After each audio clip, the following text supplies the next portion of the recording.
Day 32. And today I am really in contemplation of how life is not haphazard and how it has a lot of meaning and how it's kind of weaved through some occurrences that we could have never planned. What I find in my life, I should rephrase what I'm trying to say. What I'm finding is that all the things that I tried to control and plan didn't work out the way I thought I could control and plan them. And all the things that I couldn't possibly have foreseen or planned for worked out amazingly. And maybe it's not always that way. Maybe there are also things that I've planned for, because obviously everything that I am is also due to certain choices and action and intention and commitment. But what I wanted to talk about today is that as I'm preparing, my schedule for the fall, and I'm going to be launching the next cohorts of my Safe to Be Me program, it's very interesting for me to realize that although this program was created only last year, less than a year ago,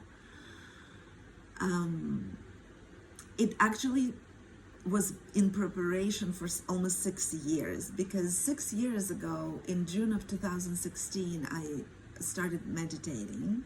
It was the first time that I actually committed. And about a week in, very quickly into this process, I was listening to a recorded meditation where the voice said, "I am safe." And for the reasons that are, unexplainable, that had caused such severe, violent reaction in me. I started crying. It was like an avalanche of tears, and I cried for so long that it got me to understand that there is something about safety for me, that safety is an issue for me, that that probably the reaction that I had was so violent because I didn't feel safe. And it's true that in these last 6 years, if I think that was the beginning of it,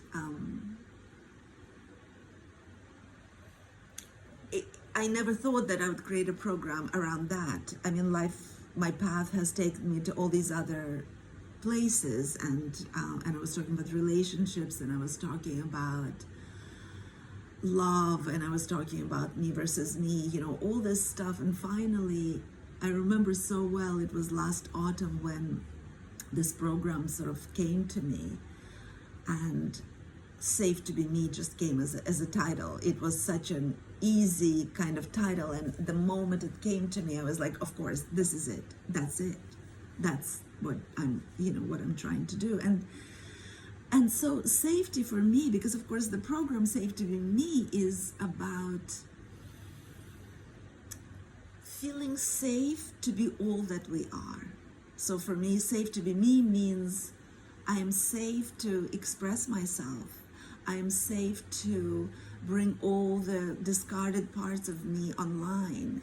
I am safe to be everything that's what makes me unique.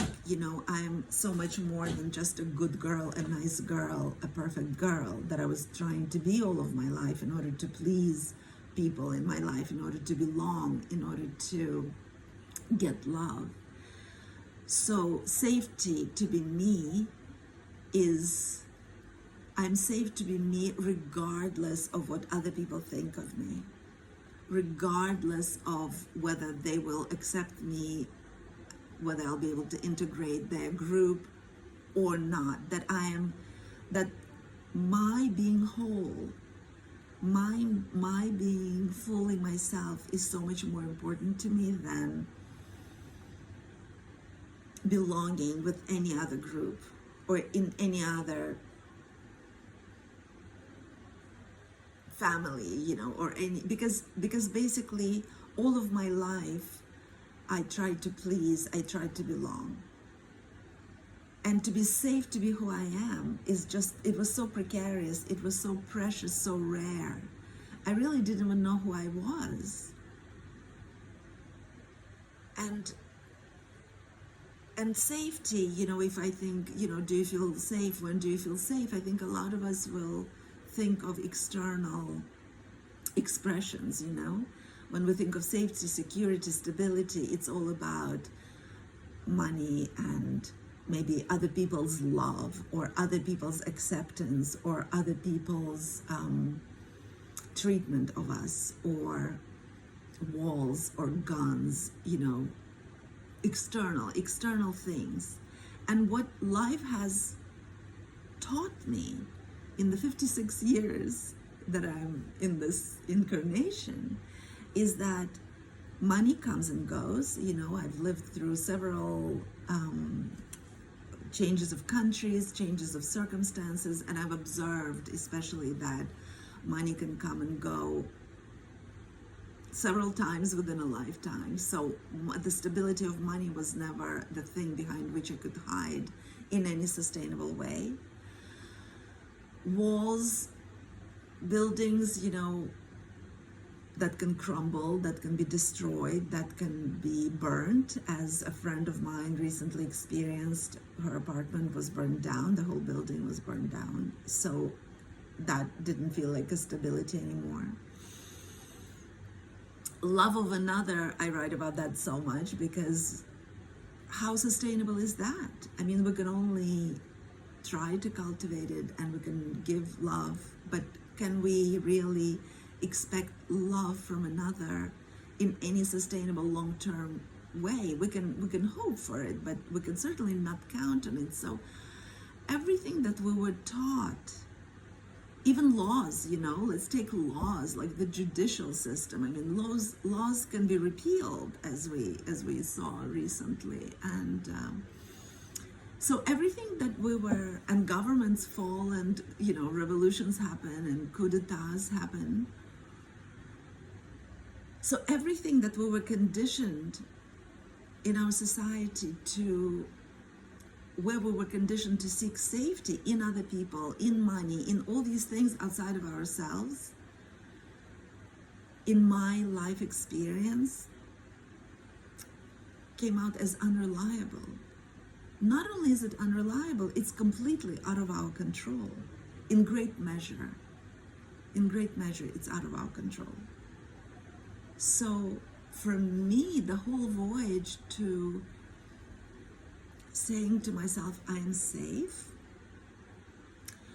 is a journey of deconditioning everything that I understood about safety, everything that I understood about security, and reconnecting with something that I had to give up in order to feel safe through belonging to other people, which is who I actually am. My connection to source, my rediscovering my gifts, my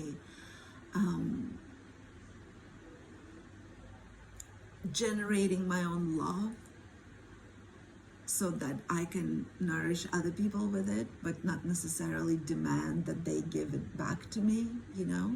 That kind of self-sufficiency in the best way, because it's a kind of self-sufficiency where I come, and we all come to such a level of abundance that we give much more than we demand to receive. We give abundantly, and then if we receive, well, that's just wonderful, but it's done without expectation. My safety, my sense of safety came to be when I started allowing myself to use my voice. I had to reconnect to my voice. I had to dare to speak. I had to dare to be seen, you know, without any embellishments or trying to look or be perfect. That kind of acceptance of my imperfection, because before I thought that the only way I can be safe is when I'm perfect. And what is that even? That's a completely illusory and completely unachievable place. And it's a constant struggle to get there. So for me to connect to what actually is natural and accept that, my body changes, my face changes, my moods change, my preferences change, my perception of reality changes, my perception of people changes. The only safety and stability we have is our connection to source and our allowing to be exactly who we are in all of its manifestations. So I am safe. I am safe to be myself. I am safe to be imperfect. I am safe to express my beliefs even if other people disagree. I am safe to be who I am even if that means that I'll be on my own. I don't feel lonely even though I spend a huge amount of time on my own these days, because I'm so not so much protective of my energy, but I find that I need to really nurture my energy because I give so much through my teachings and my posts and my creative expression, that I'm very protective of my energy these days and how I spend my time. So that's also part of being safe. I'm safe to live my life the way I want to without judging myself anymore. Feeling safe to be me, for me, has been a lot about allowing the critical and judgmental inner voice to not be the main voice in my life, kind of not destroying it completely, because that would be violent too. It's part of who I am, but seeing it for what it is, allowing it to exist, and then also allowing my higher self to go beyond it and to move to what feels my purpose. And a lot of what my teaching is, and a lot of what my program is, and I will continue expanding on it, is that coming back home to self, that's safety. And invariably, it always causes tears, when I sit in a group of women and I say, you're safe to be you. You're safe to be all that you are. All of you is welcome here. It's like such an incredibly powerful and triggering moment, because all of our life, majority of our life, most of us have tried to cut out huge pieces of who we are, deny, repress them. We've been so ashamed of the totality of who we are, So much of things about our body has been shamed. So much of our idiosyncrasies and unique little quirks were shamed. That, that's where, to me, safety comes from. And then I can take it in so many other directions, and I will, as I go forward in these videos.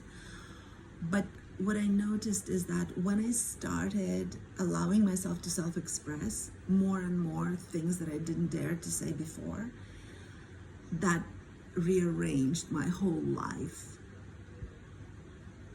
It wasn't waiting for my husband to become different. It wasn't waiting for something to be given to me from outside. It was when I gave myself permission to be me as safely as possible.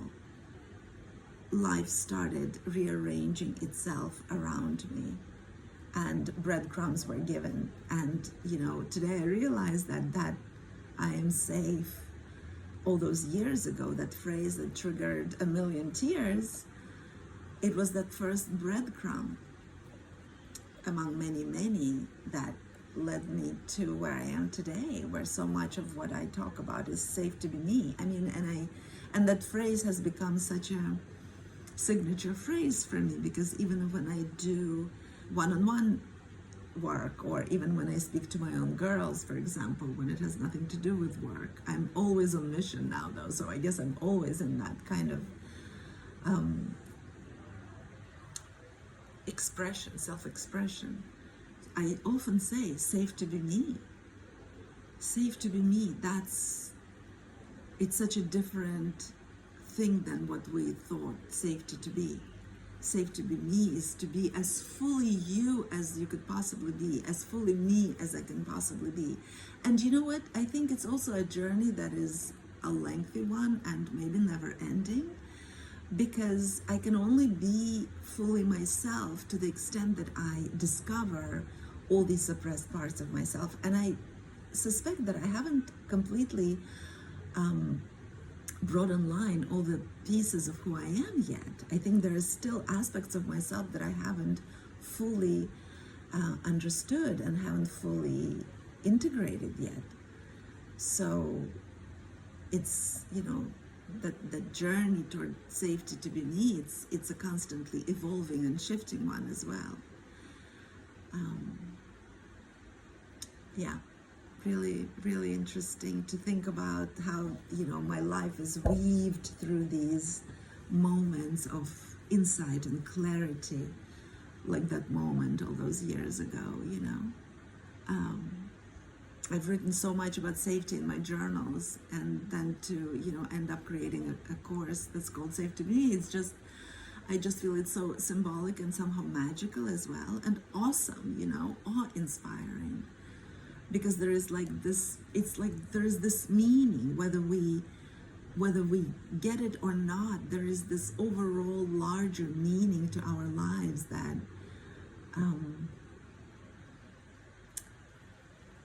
that is always there, that is present, whether we see it or not, We're not alone, we're not in a void, we belong here. We belong here with our gifts and our unexpressed still insights. And I think today, when we're living very, very chaotic and disruptive times, it's really, really important, and I think helpful to remember that we're not alone, that there is meaning behind all the disruption that's happening, and the disruption that was very difficult to live through in my life actually brought to the biggest gifts as well. Yeah, so that's me today. See you tomorrow.